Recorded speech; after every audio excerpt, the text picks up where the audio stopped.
过年时，我与母亲千里迢迢自扬州去了谢家。京都人人笑言，我商贾出身，粗鄙无礼，配他谢家郎君实在高攀。我没有反驳。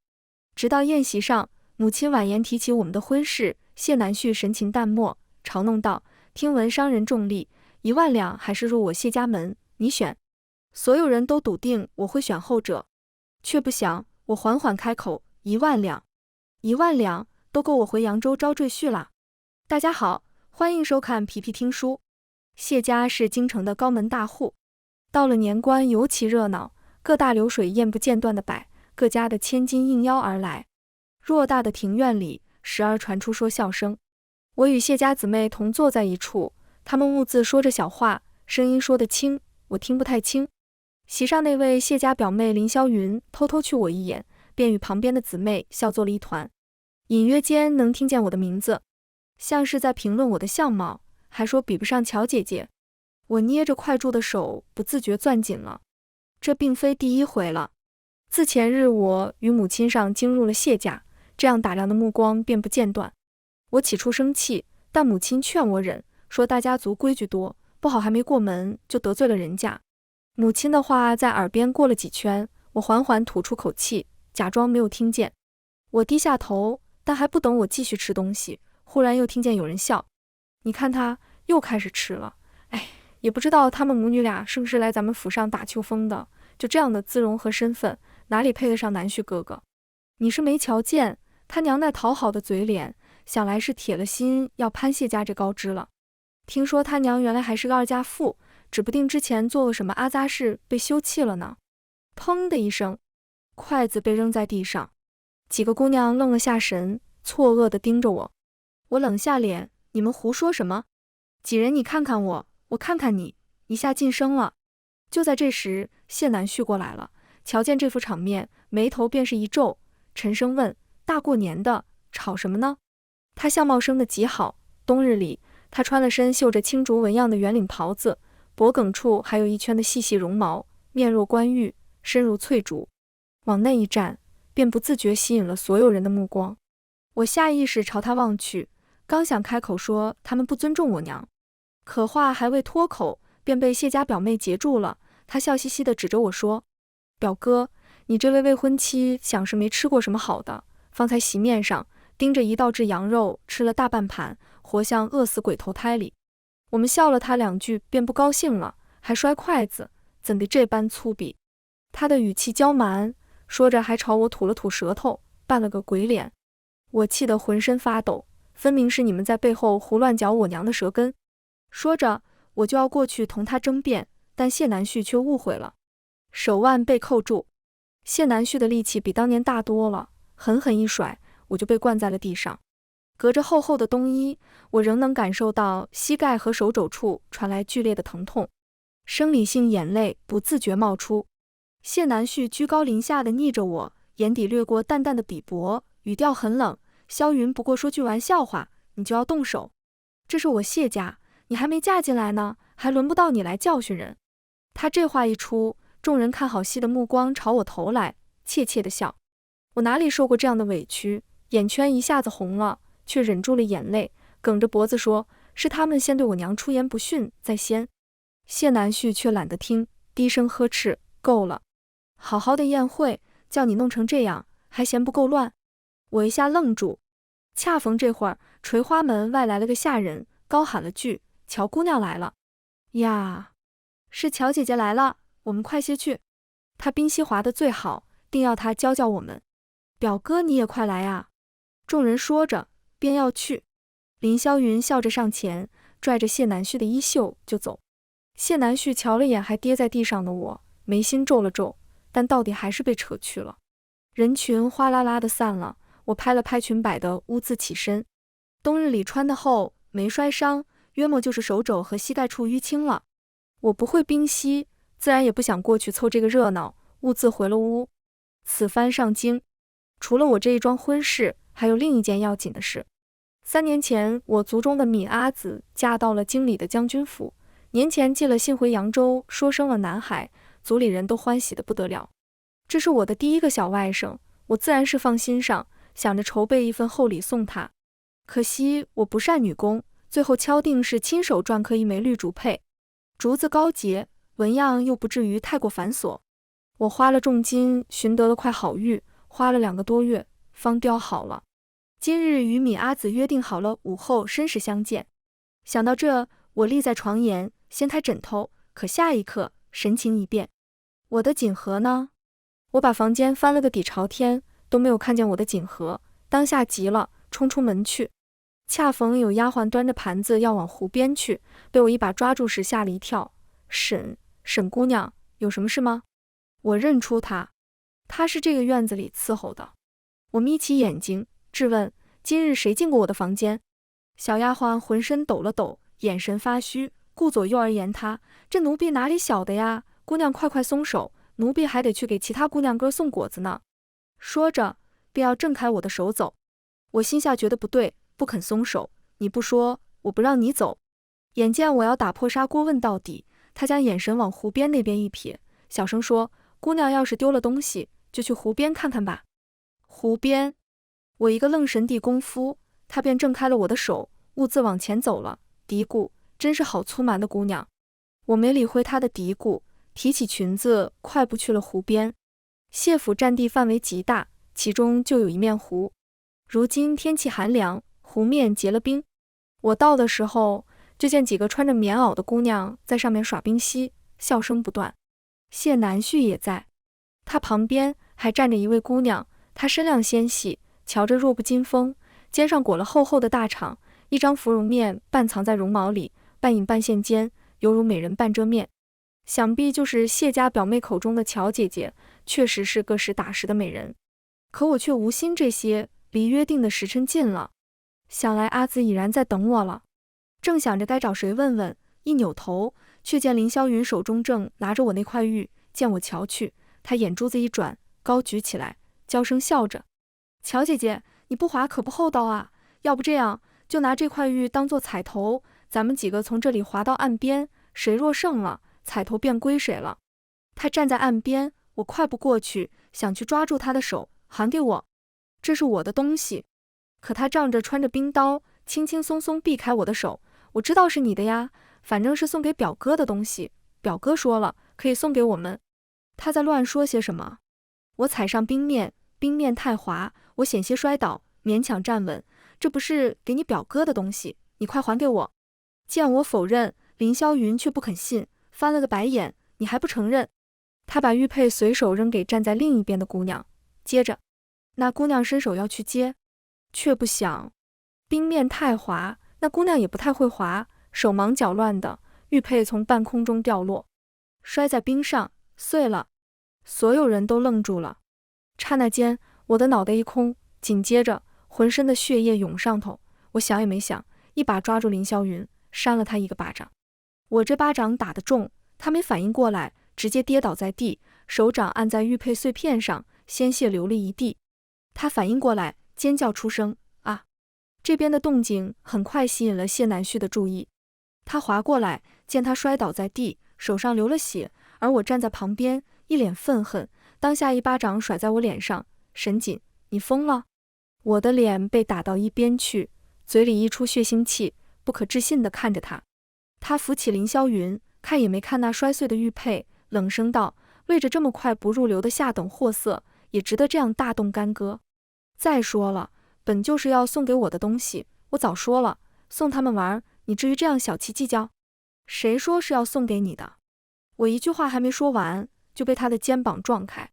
旁边几个姑娘鄙夷地看向我，谢家郎君最爱竹，你说那绿竹佩不是送给他的，谁信？可小声些，小心他冲上来打你，和疯子似的，可怕的紧。快走快走！也不知是有意还是无意，有个姑娘走的时候还重重推了我一下。我踉跄了几步，眼瞧着谢南旭搀扶着人大步离去。我在原地站了许久，目光迟缓的下移，落在那被摔得不像样的玉佩，所有的情绪纷涌而来，而又归于平静，连带着心里那一点惦念，好似都一并摔碎了。我忽然想回扬州了，没了玉佩，我一时想不到拿什么去见米阿紫，心情又糟糕，实在不想米阿紫担心，便托了人说今日被事情耽搁，过2日再去。闵阿紫最是善解人意，很快打发人回来说不打紧，他日日都在府里，等我闲了去便是。我轻叹了口气。来谢家前，其实我是满怀期待的。想当年在扬州时，谢南旭待我很好。4月里，他与我一道乘船游湖，为我弹奏一曲。10月里，螃蟹肥美，他亲手为我剥螃，剥了足足1碗，尽给我一人吃。12月里，下了雪，他会将手炉塞我手里，红着耳尖说别着凉了。那会儿我们都还年少，少年同游，情愫暗生。可就是这样的他，现在嫌我粗鄙，说我计较。我没变，变的是他。我才不会因为他而难过呢。可为什么眼泪控制不住的掉啊？我擦了又擦，暗骂自己不争气。待情绪稍稍平复下来，外间的丫鬟来叫，说谢夫人那边有请。我重新换了身衣裳，收拾好自己，前往主院。出乎我意料的，主院里的人很多，母亲也在，见着我，忙朝我招呼，脸上带着笑容。我不明所以，但还是走到了母亲身边，唤了声母亲。谢南旭立在另一侧，脸上没什么表情，倒是他的表妹暗暗怨恨地瞪了我一眼，带着恶意。我视若罔闻，又朝谢夫人问了好。谢夫人神情不冷不淡地应了声。见我瞧谢南旭，母亲的唇角弯了弯，拍了拍我的手，婉言道：谢夫人，叨扰多日，我便也不藏着掖着了，此番上京，为的便是我这女儿的婚事。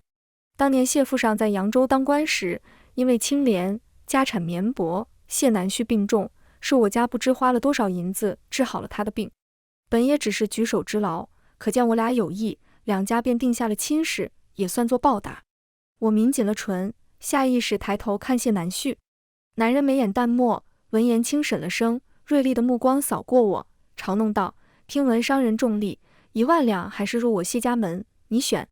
这话一出，满座皆惊，将银子和婚事挂钩，摆明了是在羞辱，怕是在给凌霄云出气。我的瞳孔微缩，心脏处泛出细细密密的疼，指尖不自觉掐入掌心。谢母稍稍讶然，随后便低头呷了口茶，并不言语。我娘脸上的笑容瞬间褪去，四周嘲讽看好戏的眼神几乎要将我们淹没。娘的脸色一白，下意识攥紧了我的手。倒是凌霄云嘀咕了句：那她肯定要嫁给表哥啊，用脚趾头想都知道。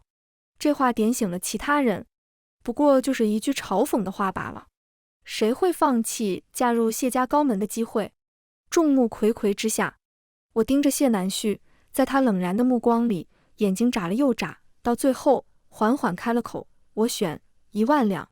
1万两都够我回扬州招个赘婿了。话音落下，男人的眼神却陡然变了。谢南旭的瞳孔放大，定定地看向我，脸色一下难看下来。可我却视若罔闻，很认真地说：全部都要银票吧，方便带。这下谢夫人不淡定了，拍了下谢南旭，转头朝我娘说：孩子胡乱说话，你别介意，这门婚事我们家是认的。我娘张了张口，还没说话，就被谢南旭打断了。好啊，要银票是吧？说罢，他看向谢夫人，气笑了。母亲，当年定亲不过是口头之约，做不得数，不如就给了这1万两，当作还了当年的救命之恩。阿旭，谢夫人犹豫半晌，为难地看向我们，却命管家取了银票过来。如今的谢家家大业大，自然不差这笔银子。在众人瞠目结舌的目光里，我坦然收下装着银票的匣子，挽住我娘的手：娘，走吧。我娘欲言又止，可在人前到底是什么话也没说，叫上家仆与我一道出了谢家。冬日里天黑得快，下了薄薄的雪，灯笼黄，雪花白，交相辉映。马车早已备好，我捧着匣子，吩咐人去了珍品阁。马车内四下无人，母亲话未言，便先是叹了口气。我原以为他会怪我舍了这桩婚事，却不想他附上我的手背。也好，也好，谢家人不是好相与的，咱们没那么多心眼子，也不想和人家斗。你要银子是对的。我怔住，再也忍不住，将今日的事一股脑说了，在人前忍着没掉的眼泪，在娘亲面前如涨了潮一般，停都停不下来。娘原来是个好脾气，听后直扒拉马车，给我停下。娘去找那个白眼狼算账。我拦住他，算了。谢家家世轩赫，我们只是商贾人家，哪里斗得过？能拿了好处走，便算好的了。一想到怀里揣着巨款，我的心情好了些，花了100两，在珍品阁里打造了一枚金锁，又在客栈住了一夜。等到第2日，便与母亲一道去将军府看望闵阿紫。见着我们，闵阿紫喜上眉梢，欢欢喜喜地迎出来，唤了声伯母、阿锦妹妹。我与她抱了个满怀，笑着打趣：几年不见，闵姐姐好像丰腴了许多呢。闵阿紫嗔打了我一下，嘴越来越贫了。等你嫁了人呀，日子过得好了，指不定比我还丰腴呢。提到婚事，我沉默了下。闵阿紫知道我此番上京是要嫁谢家的，打心底里替我高兴，说那谢家郎君才华出众，年纪轻轻考取了功名，是少有的青年才俊。这会儿提到婚事，见我和娘脸色微变，笑容顿了下，没再继续问，只拉了我的手进屋去看小外甥。来来来，瞧瞧他，可调皮了。小小的人儿在摇篮里睁着圆溜溜的眼睛盯着我们瞧，粉雕玉琢的，实在可爱。我的心一下软了，伸手摸了摸他的小脚，惊呼：好小呀！闵阿紫笑出声：你小的时候也是那么小的。我嘿嘿的笑，可回头看了一圈，却不见其他人，不由得问：将军不在府中吗？怎么连伺候的人都那么少？一听这话，闵阿紫脸上的笑也淡了下来。母亲担忧地看向他，可是出了什么事？闻言，他连连摆手，勉强笑道：不是的，也不是什么大事，只是边疆不稳，将军去前线了，家里也用不着那么多人，想来也快回来了吧。我与母亲对视一眼，也知事情并不如闵阿紫说的那般简单。老将军去得早，老夫人一心吃斋念佛，什么事也不管，闵阿紫一人掌管偌大家业。眼下夫君去了战场，他日日担惊受怕，想必日子不好过。气氛一下沉寂下来。为了缓和气氛，我将金锁拿出来，递给闵阿紫，这是我给外甥准备的见面礼，阿紫你先替他收下吧。这怎么使的？这般贵重。闵阿紫摆手，我强塞到他手里，这是我这做姨的一点心意，你可不能推拒。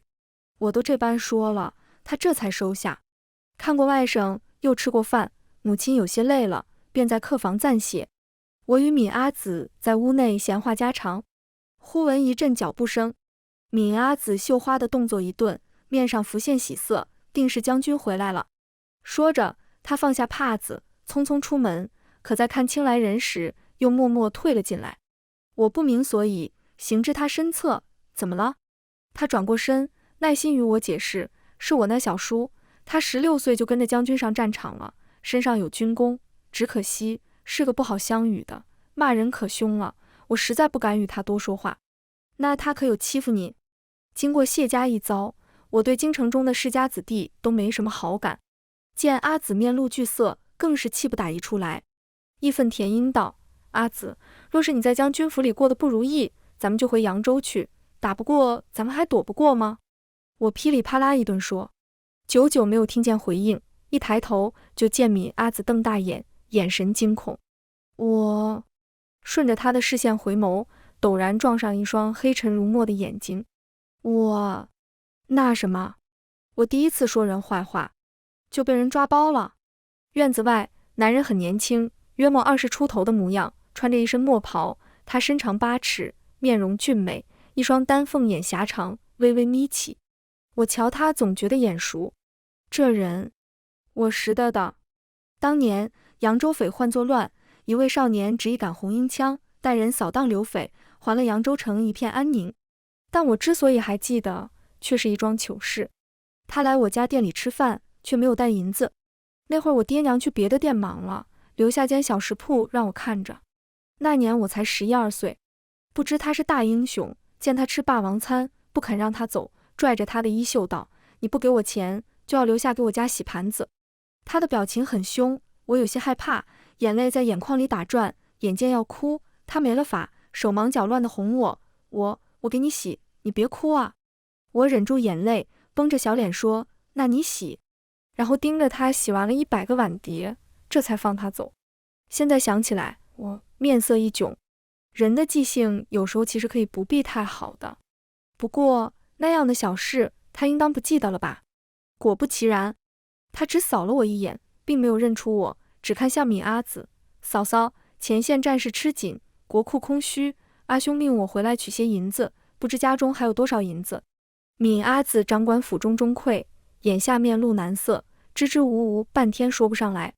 裴怀记明了，也不多问，只眉心深锁，转身便走。想到什么，我犹豫了下，到底追了出去。哎，他走得实在太快，我追到院门口才拦住他。他眼皮微垂，嗓音淡淡：“何事？”我抿了抿唇，抱紧手中匣子。他身上杀伐气很重，我不免有些害怕，鼓足了勇气才开口，声音却不自觉发颤：“我有钱。”他尾音上调，有些不明白，视线下落在我的匣子上，阳光倾泻下来，落在他冷硬的侧脸，似是温和了些。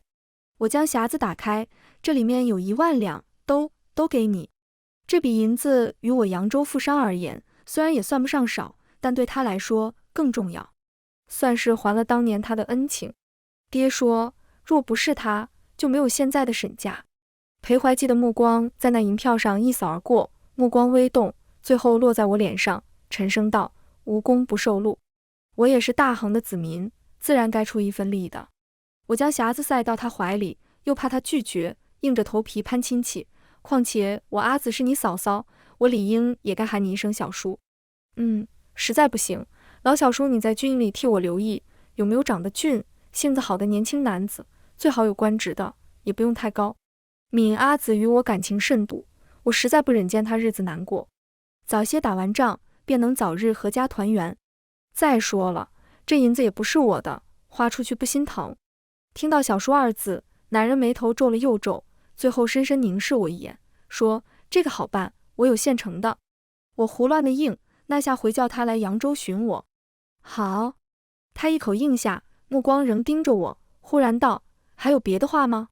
我啊了声：“没了呀。”但对上他深邃的目光，想了想，真诚道：“战场凶险，望将军此行顺利，不日得胜归来。若到扬州，我请将军吃饭。”闻言，裴怀记的眸光微晃，良久，他似笑了：“知道了，小老板。”严肃惯了的人眉眼间漾开笑意，褪去了冰冷，好看的惑人。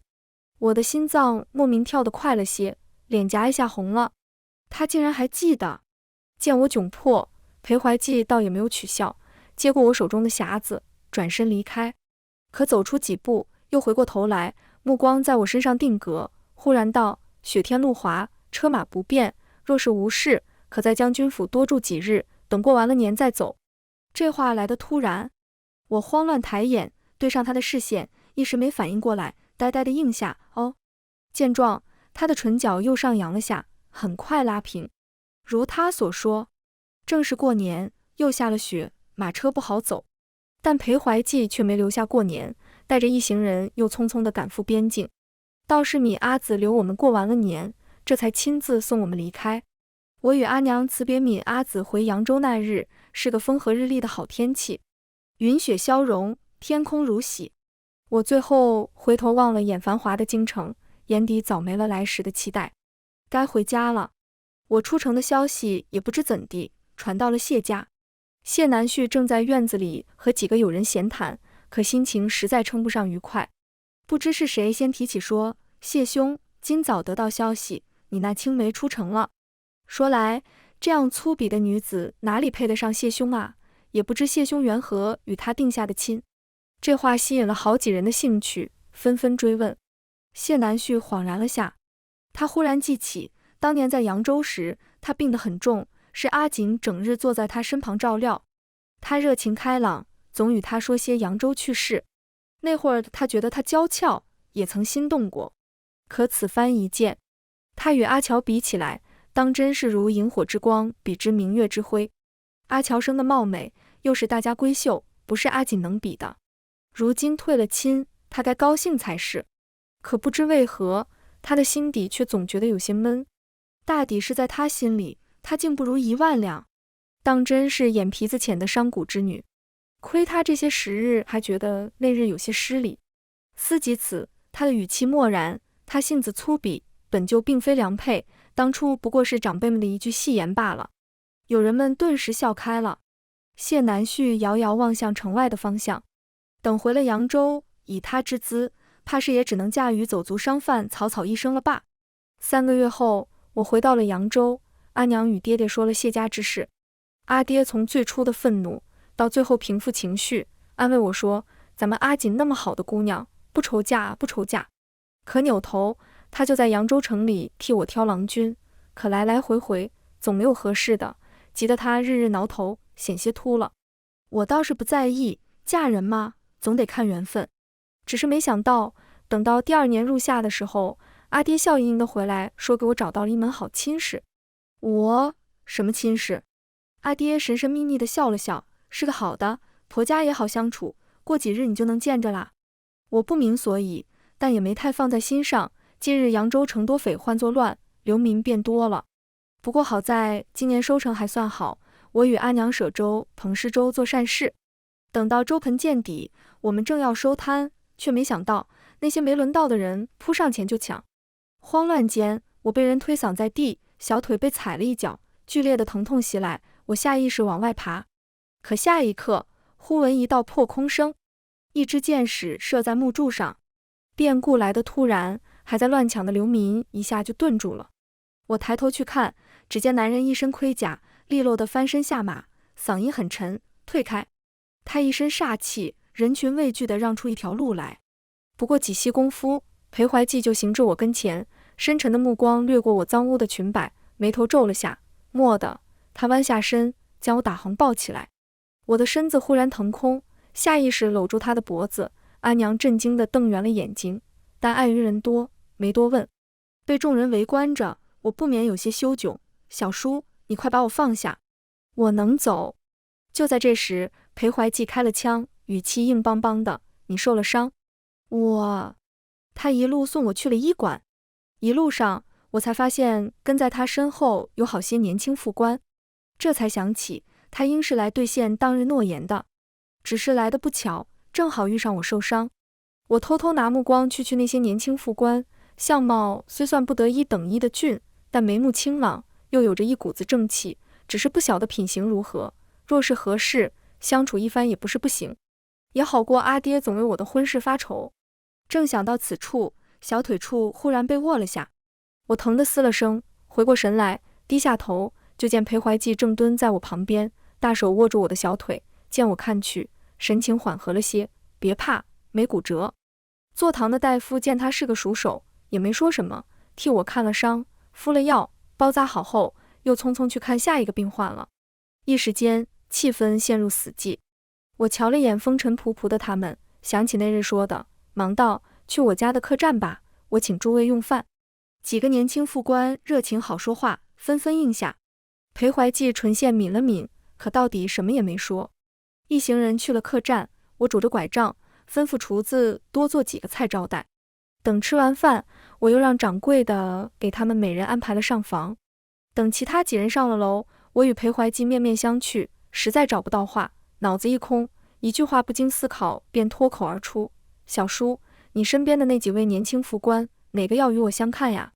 面前男人正襟危坐着，闻言顿了下，眼皮掀起，凝视着我，沉默片刻，吐出一句，他们都已成家了。啊，那便是我误会了。我的脸刷一下红了，羞得恨不能找个洞钻进去。但就在这时，一道声音打断了我的窘迫，哎，这上房还真是不错，不枉费咱们特意来扬州城一趟。我仰头，就见一名副官不知何时跑了下来，笑嘻嘻的，忽然听见裴怀济的话，讶然地瞪圆了眼睛，指了指自己，惊疑道，将军，我还没成家呢。老吴也还没。裴怀济一个眼刀飞过去，副官。他的眼珠子在我和裴怀济身上转了几圈，嘴角一咧，扭头冲我挤眉弄眼，对，我们都成家了，就将军还没呢，不过也快了。我不知是不是我的错觉，男人藏在黑发下的耳尖好似红了。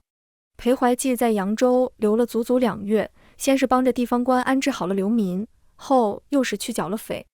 我腿伤不便，他二话没说，接管了我的任务，每日在粥棚施粥。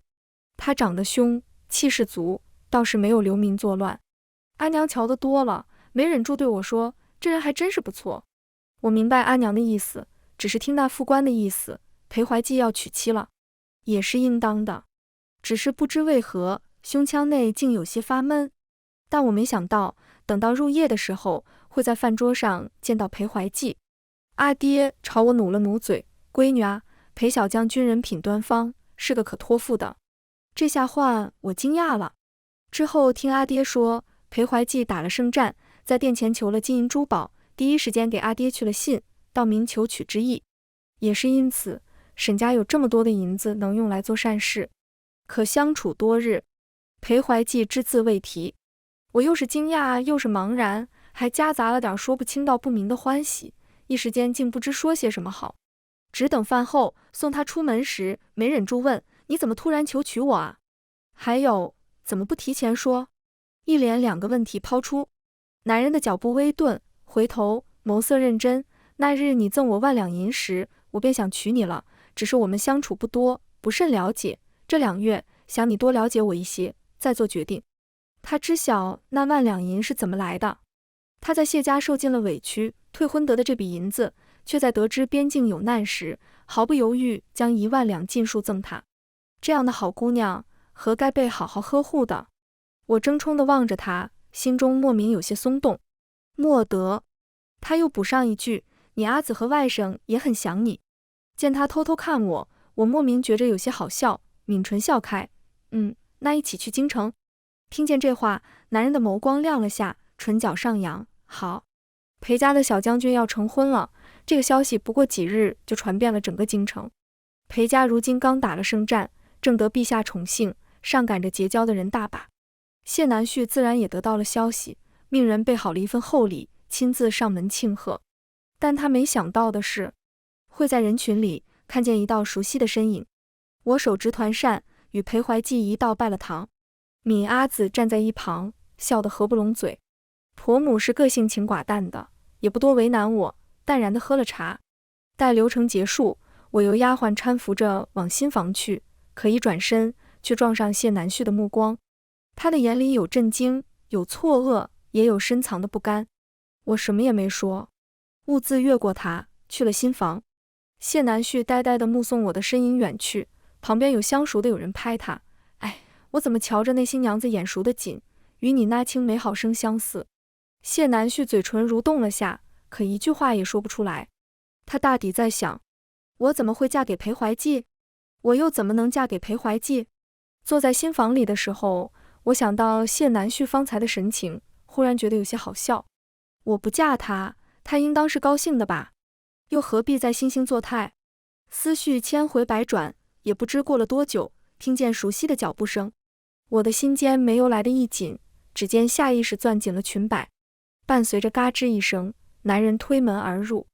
我浅浅抬眼，正巧撞上男人深邃的黑眸，烛火跳跃着，他的面颊有些红，同手同脚地朝我走来，唤了声阿锦。我略颔首，眼神扫过桌上的合卺酒，他似是也注意到了，赶忙端来与我同饮。待喝了酒，我抿了抿唇，脑海中想着出嫁前母亲给我塞的那个小本子，皙白的脸庞慢慢爬上红晕。可我等了好一会儿，也没等到他过来。抬眼去看，就见他翻箱倒柜。我一头雾水，你在找什么？裴怀济也不知从哪掏出来好几个匣子，全捧了送到我跟前。莫，这是我全部家当，以后挣的也都给你。我更疑惑，推拒说，我不用那么多，母亲给了我许多陪嫁。但裴怀济却很认真，将军府不比谢家有钱，嫁我是你委屈了。我默了下，没忍住笑，便是谢家再有钱，我也只嫁你。